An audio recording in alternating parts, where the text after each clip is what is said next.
السلام عليكم ورحمة الله وبركاته. وإذن سلام يا قيارتي يوتيوب كده.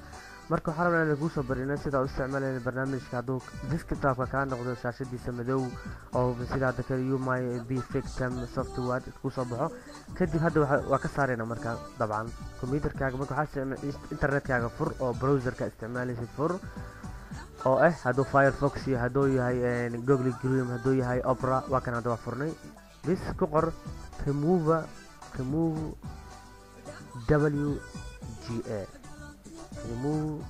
WGA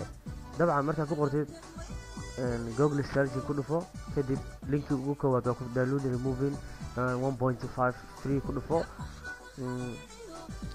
hakana uu ku soo baxaya marka ku soo baxo adoo windowgaaga dham iska tirin ayaa si sahlan ugu saari kartaa ku dhufo download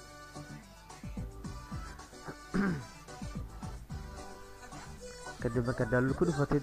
waxa ku soo baxayo kadib meesha kale labaad ka sii download garan lahayd oo ku qoran tahay remove WGA 1.5 free waa kana dabcan kan hoose waa ku dhufo sidoo kaas waa magaci kana waa meesha ku ogolaanaysa in computerka ku dejiyo marka waxa laga baahan yahay in computerka meesha alla meesha ku save gareysid save dheh ana desktopkayga ku xiran yahay desktopkan ku xiray save aan dhahay waa kaasa marka desktopku macnaha haduu nagu sahlan yahay sida macnaha intaan computer gudihiisa ka saadalin ugu saarno marka iska soo wada xir barnaamijyada kadib aan furno asiga marka waa kana asaan soo jiidina marka inta keenina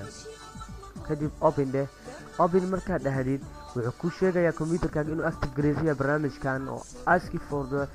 Green Microsoft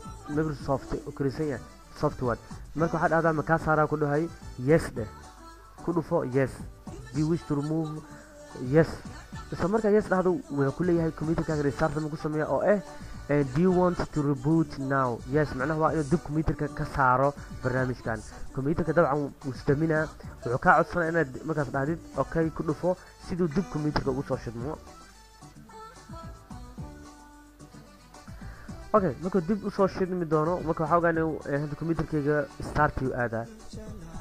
waa istami doona abeena marka istami kadib